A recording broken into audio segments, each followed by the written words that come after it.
Hello, my name is Ian and welcome to my YouTube channel. Today, we are going to be taking a look at the new 2025 2 CD and 1 Blu-ray edition of Camel's Moonmadness, released by Esoteric Records. This is one of the 4 Camel reissues that have been released this month, which also includes Mirage from 1974, 1981's Nude, and Pressure Points, the film from 1984. 1975's The Snow Goose will follow in May, and you can see my review of Mirage on this channel, so subscribe and check it out. So, Moonmadness. Originally released in 1976, this 2025 edition of Moonmadness comes in a clamshell box and is essentially a reprint of the Ben Wiseman remaster and Stephen W. Tayler stereo and 5.1 mixes. These mixes and extras, which includes demos and the Live at Hammersmith Odeon 1976 film fragment, were previously released in the Airborne MCA and Decca Years box set. Now, before some of you cry out cash grab, remember that Airborne was quite expensive at the time of release, and it's hardly geared toward the casual fan. And at this point, at the time of recording, it's out of print, and it's even more pricey now than it was when it was originally available. It should also be mentioned that the liner notes by Mark Powell, while short, are extremely informative, and I found them invaluable research for this series of videos. I consider myself a casual fan of Camel. I probably heard them around 10 years ago or so, and my introduction to the world of Camel was through the early 2000s remasters. And the albums that I would be most familiar with are Mirage, Snow Goose, and Moonmadness. I also had the debut and a live record, but when I started my audio business a few years back, I sold most of my CDs. That means that these reissues and ones like them from Esoteric and other great labels are actually a wonderful way for me to hear these records again for the first time in years. So some brief background on Camel, and this section is somewhat repeated from my previous Mirage video. So if you want to skip past this, you can use the chapter marks, which are included at the bottom of this YouTube video. Camel are a 1970s progressive rock band formed in Guildford, UK. When I think of Camel, what comes to mind is the sort of classically informed, jazzy, light, mostly instrumental take on prog, best exemplified by their album The Snow Goose. Or, as one commenter pointed out on my last video, symphonic progressive rock. This means that they have a much softer side when compared to bands of the era, and might be most easily compared to the likes of Pink Floyd or Genesis. There's also a guitar-led jazz fusion element coupled with rock that means that their records could sit comfortably within the same collection as Jeff Beck's Blow by Blow, as much as Caravans in the Land of Grey and Pink. Of course, later on the Breathless album, they would actually include members of Caravan, Richard and Dave Sinclair. But of course, that's not the material that we'll be discussing today. The classic Camel lineup, and the one featured on the Moonmadness record, is as follows. Andrew Latimer, guitar, flute, vocals. Peter Bardens, keyboards, vocals. Doug Ferguson, bass guitar, and Andy Ward on drums. Their 1970s sound to me is also typified by dual guitar and keyboard lines, shared of course by Andy Latimer and Peter Bardens respectively, that sometimes alternatively reminds me of the relationship shared by Pink Floyd's David Gilmour and Rick Wright, not to mention Steve Hackett and Tony Banks of the band Genesis. Andrew Latimer's voice is somewhat difficult for me to reconcile with at first. It's not necessarily bad, and it is quite authentic sounding, and it fits the music. In fact, it actually seems to grow on me more and more all the time. It puts me in the mind of maybe David Gilmour, but strangely, I feel that the era of Gilmour that I'm referring to didn't occur until the mid to late 80s and early 1990s. I also feel that Camel's music is a lot more interesting than a lot of that 80s and 90s Pink Floyd and David Gilmour material. The vocals are often used rather sparingly only to augment the instrumental sections, and I've observed that Camel are often fond of having wordless choruses, such as the one featured in Another Night on this album. Of course, Latimer's guitar playing is entirely his own. Sure, he might make me think a little bit of this player or that, such as David Gilmour or Robin Trower, but he's built his own vocabulary of sounds and phrasings that I simply cannot mistake for anybody else.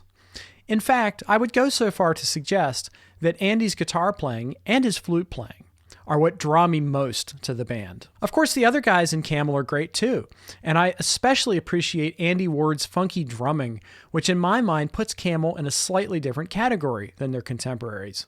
He also kind of reminds me of Chris Cutler from Henry Cow, especially in his cymbal work.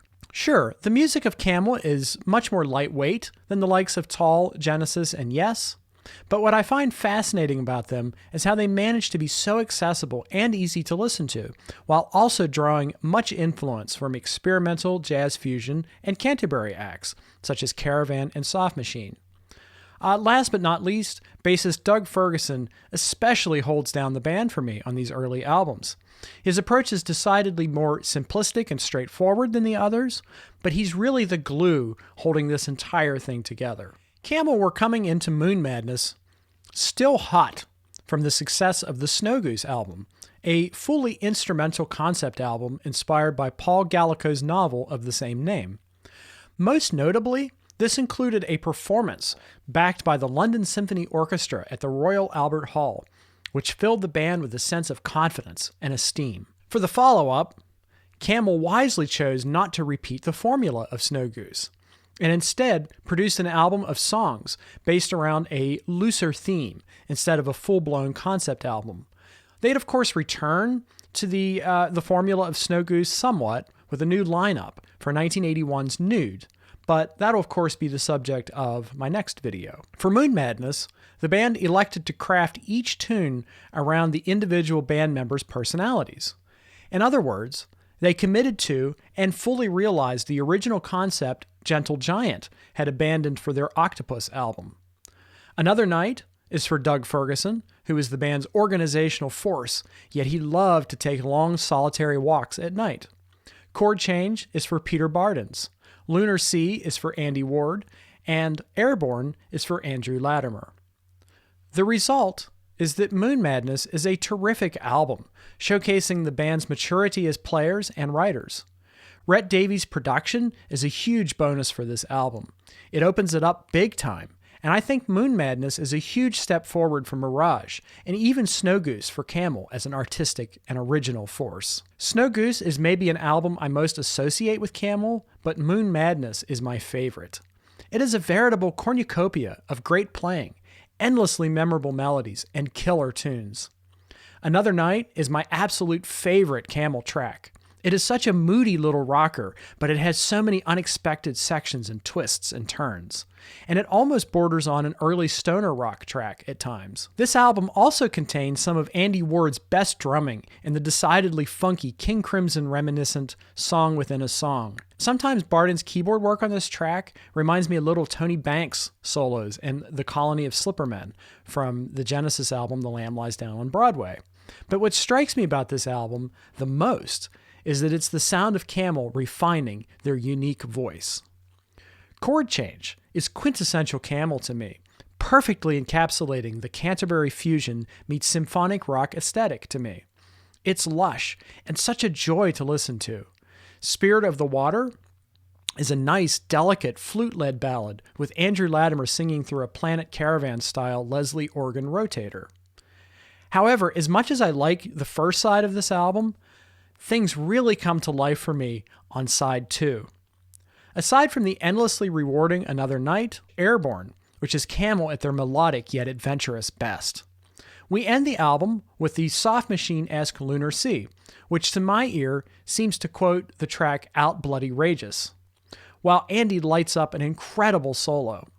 In the liner notes for this, which I did mention before are fantastic, Latimer admits this tune came from their stint opening for Soft Machine with Alan Holdsworth. I can't blame Latimer for being inspired when the result is this good. I also cannot say enough good things about Peter Bardens, whose playing is on equal ground for me with Latimer's fretwork. It's really special stuff. So I mentioned Soft Machine, and I'm going to break to tell you a really quick story. So when I was listening to this album and trying to figure out, hey, why does that riff underneath the solo in Lunar Sea sound so familiar? I immediately did think about Bloody Rages, and I wasn't sure if many of you viewers are familiar with this or were aware of this, but I actually worked with Soft Machine on a couple of releases. This is a 1970 performance that I had access to the original tapes, well, at least a transfer of the original tapes, and I was able to restore the full concert using the tapes that were owned by the French radio archives, as well as an audience recording to fill in some gaps. But the kind of fun part was that when I was trying to remember which Soft Machine track that it reminded me of, I Googled Out Bloody Rages, and the first thing that popped up was actually my mastered version of that track from this album. So that was a bit of a surreal moment, and I thought I would share it, especially for those of you who might be fans of the Soft Machine, because I think you should check this out.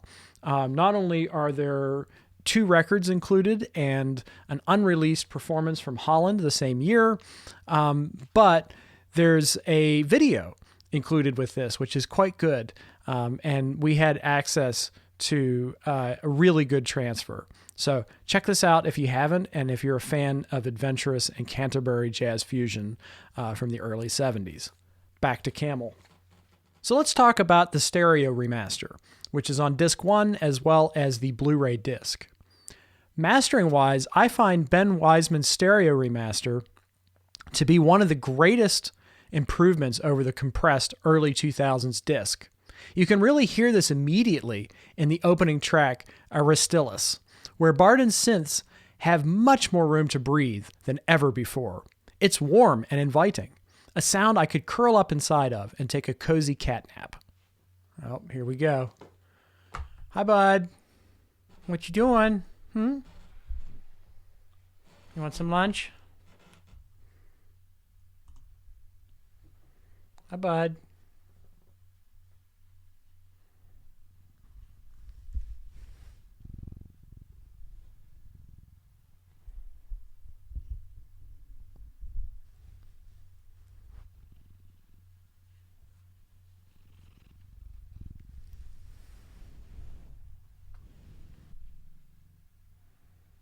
Hi, buddy.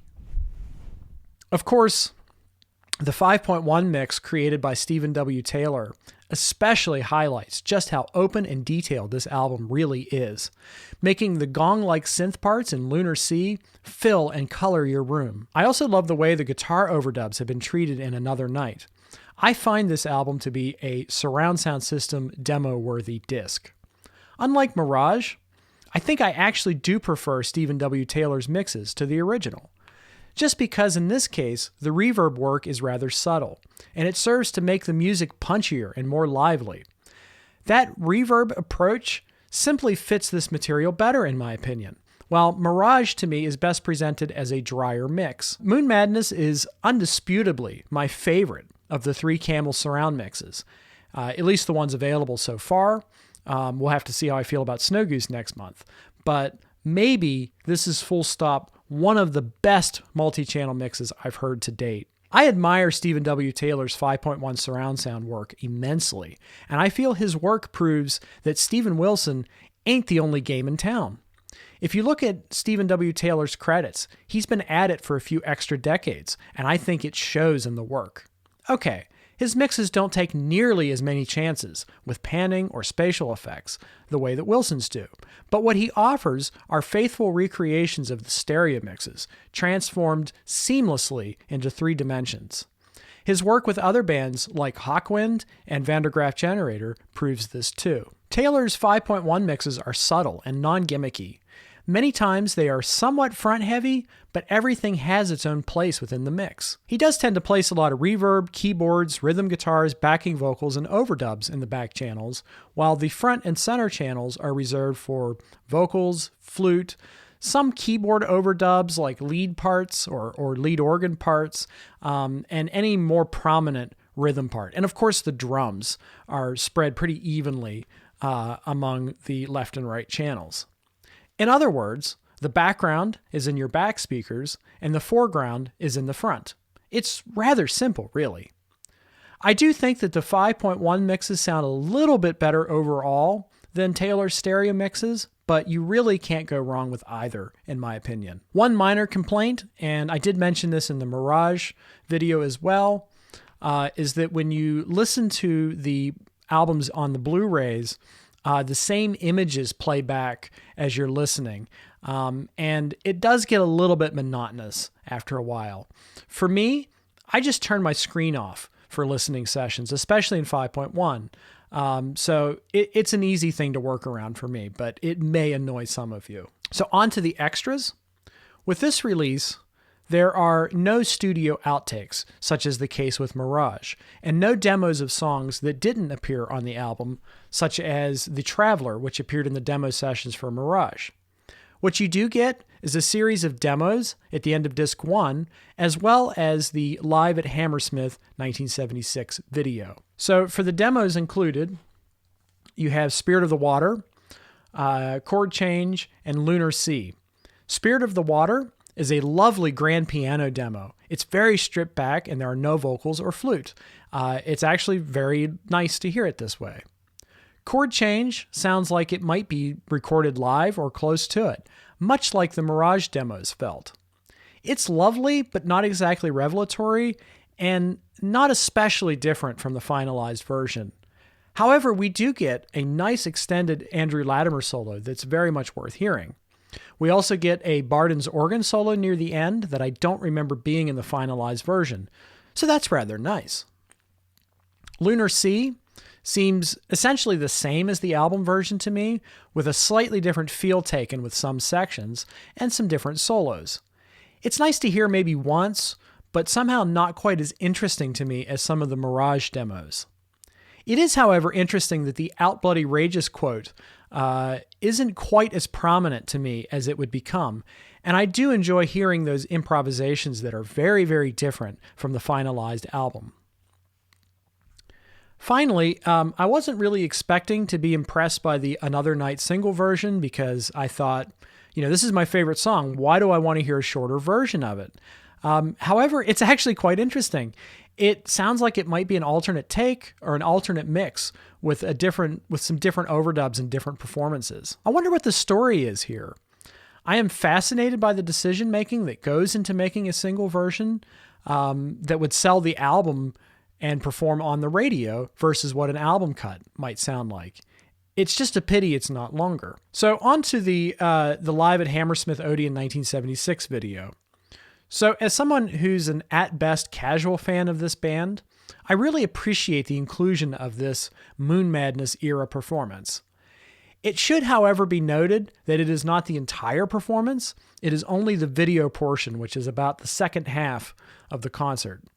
Since I missed the big box set release a few years ago, I do wish that the audio-only portion were included as an extra disc, because I would like to hear the rest of the show. However, what is presented here is fantastic, and it is a great snapshot of the band at the time of the album's release. Annoyingly, though, it does seem like the footage may have been cropped from its source and formatted for modern widescreen TVs, which I really don't care for. It distorts the image and slices off the top of Andy Latimer's head in many shots. The zoomed-in nature really exacerbates the limitations of the source for me, too, and it makes it hard to see what's going on.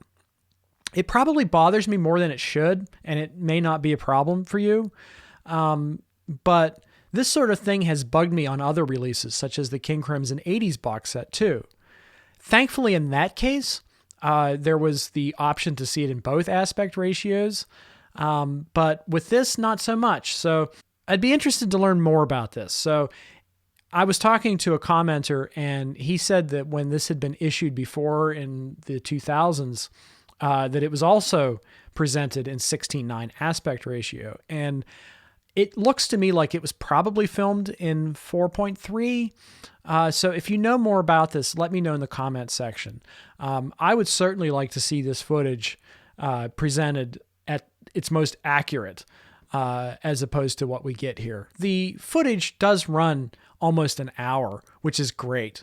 The set list features material from all of the albums up until that point, with the exception of the debut, although there are debut songs from the first part of the concert, which isn't included. But what is included does seem to slightly favor Mirage, as the White Rider and Lady Fantasy account for about half of the runtime. That aside, a real highlight for me was the Preparation Dunkirk section, which features an incendiary solo from Andrew Latimer. I also really enjoy the slightly up-tempo rendition of my favorite Camel cut, Another Night. Criticisms about video presentation aside, I find the audio is very well captured, and it's well mixed by Stephen W. Tayler, meaning that the fidelity is excellent. It does beg the question, though. Why was this presented only in stereo and not 5.1? But aside from that slight criticism, overall, I'm very happy with this release of Moonmadness, and I absolutely cannot wait now until we get the Snow Goose, because that's one of my favorites as well. I don't like it quite as well as Moonmadness, but I like it better than Mirage, and a couple of those early tracks are some of my favorite pieces from Camel of all time. So if you don't want to miss that, don't forget to like this video and subscribe to the channel.